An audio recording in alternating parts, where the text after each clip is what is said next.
Welcome, ladies and gentlemen. Today I want to talk about the two most controversial changes and where most people lost their minds when they were reading the patch notes of the Scalebreaker DLC.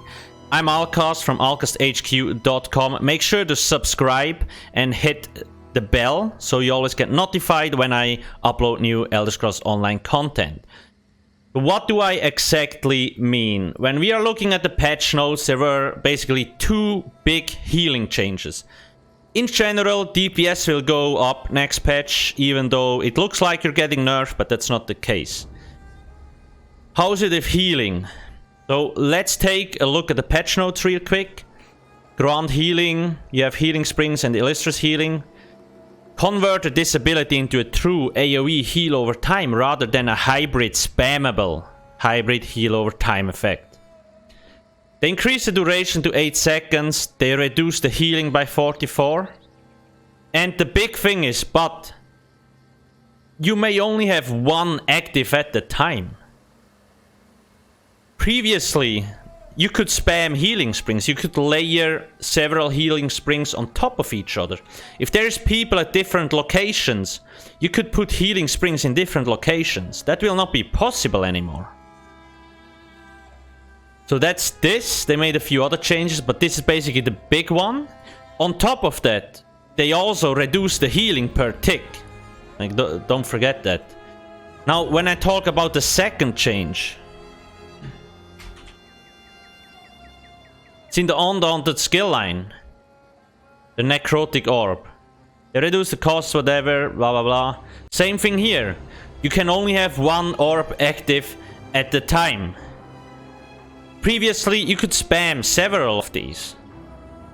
So why do I say these changes are big and why is everybody losing their minds? Well, first off, when we are looking in-game, these two skills put out a lot of healing.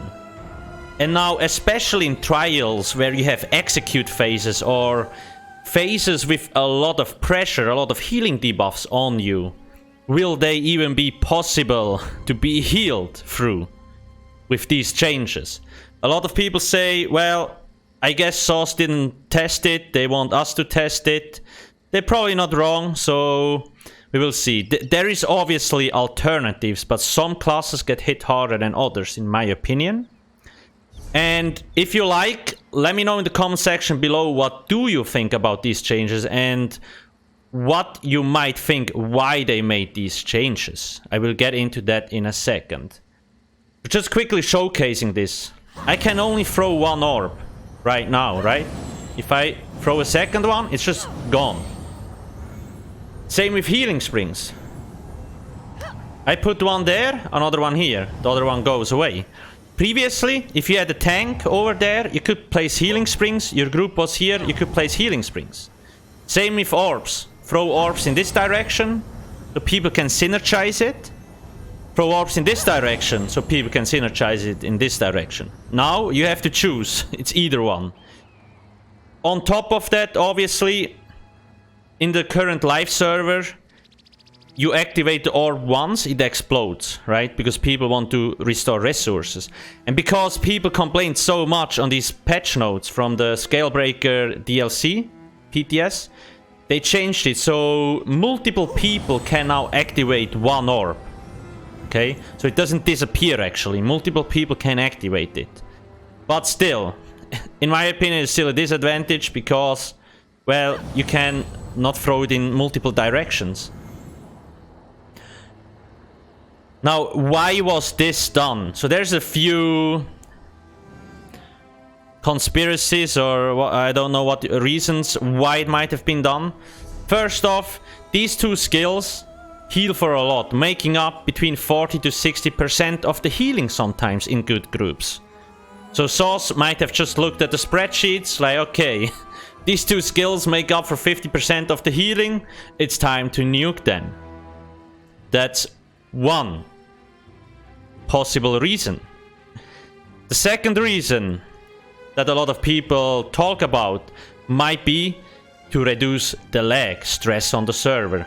In case you have not noticed, in a lot of things in the patch notes, For example, I think in the in the Zork pets, that's actually... Give me a sec. Let's quickly find this. I think there was...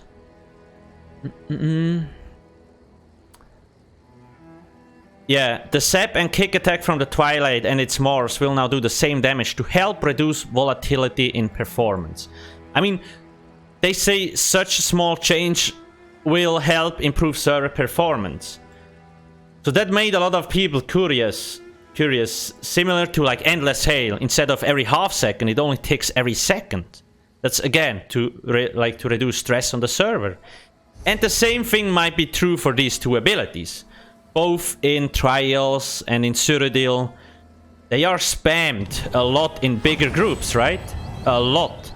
And obviously, if you throw an orb through 20 people and it has to check with everybody that goes through there or that gets hit by the orb, that's a lot of stress on the server, especially if you throw multiple ones. Well, now we can only throw one. So the server has to do way less calculations. Same with healing springs.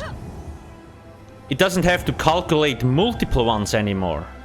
So that's another popular like reason why it actually might have been changed. Source doesn't really say, but yeah, these two are probably the biggest ones. Again, you can let me know in the comment section below if you might have another idea why, but I can't really find any other reason. So yeah, the big question is just how will Trials be healed, especially in like when there's a lot of healing debuffs and so on. That's where a lot of people come in. And obviously also a lot of healers are used to this playstyle. So now they have to figure out something else. And I think the rotation was good. Like they had to actually look where people are to throw the orbs and so on. Now you can just throw one. That leaves another problem. It doesn't really tell you in the tooltips that you only can have one active. Obviously, you will see it pretty fast. But if you're a healer or a player in general that plays the game but doesn't really keep up with the changes, you're gonna be interesting when the patch drops. Like, what's going on? And I think it's very tiresome because so much things change every patch. And it's just not very well explained why they make the changes. But anyway, that's my opinion. If you want to watch a few other Scalebreaker public test server videos, there's a few videos here. I will release more because I want to talk about all the changes. And like always, I will update my website when day 1 hits. The new patch comes out. That's in like 4 weeks. The builds will be ready on alcasthq.com. Make sure to not forget to subscribe and hit the juicy like button. Thanks for watching and see ya soon. Cheers.